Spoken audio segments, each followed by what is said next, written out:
Hi everybody, Alex Deployer from Expert Forex, and I hope this video gives you lots of money-making Forex trading ideas. And in today's video, I just want to explain the difference between conventional trailing stops and dynamic trailing stops. We'll go into the conventional trailing stop as an example, and let's say you start with a transaction that has a 100 pip stop and a 100 pip target.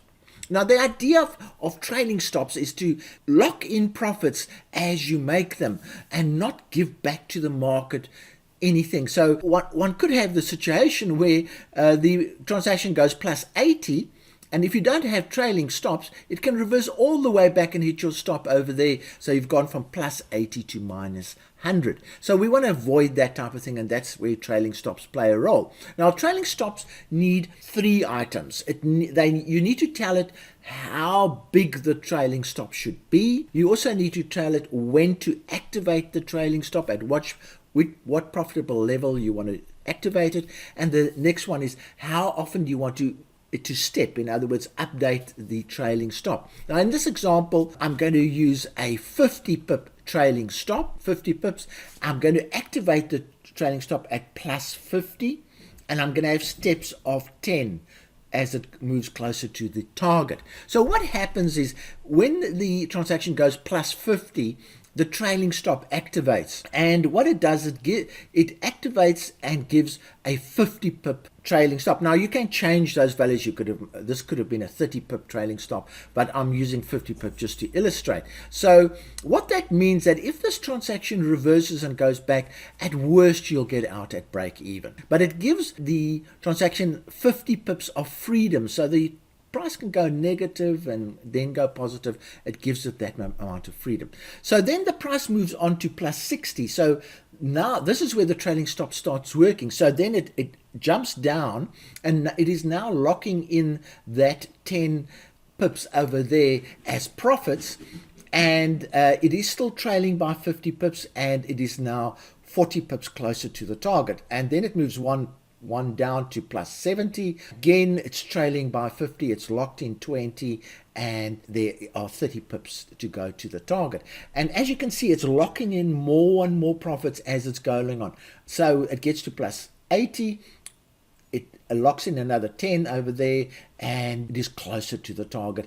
And when it gets to 90, it locks in another 10, and there's only 10 to go to the target, but there's 50 pips of freedom that the price can move. Now, if the price then reverses, the worst that you'll get out at is plus 40. So overall, that's how the conventional trailing stops work, and they do their job pretty well. You don't have to have 50 pips of freedom. You can decide whether you want 40 or 30 or whatever, and you could thereby lock in more and more profits. Now let's have a look at the dynamic trailing stop, which has the same example: 100 pip target, 100 pip stop. We start this one off at exactly the same time. So when it goes plus 50, we have a trailing stop of 50, and we have 50 pips to go to the target, and if it reverses, then we can't get out at break even. Now it jumps to 10 pips better, so it goes to plus 60. But now what we do now is we reduce the trailing stop size by 10, so down it goes. And as you can see, it happens with every step. Every step it gets closer, it reduces by 10.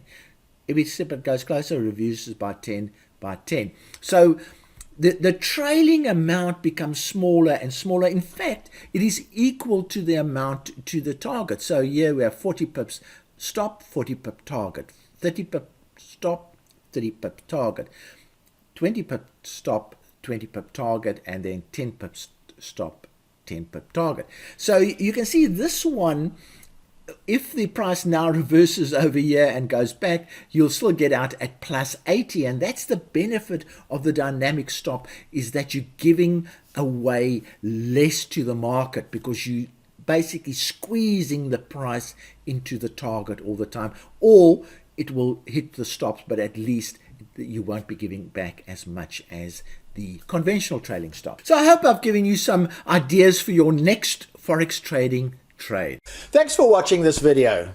If you've liked it, please give it a like. If you haven't subscribed yet, subscribe and click the bell.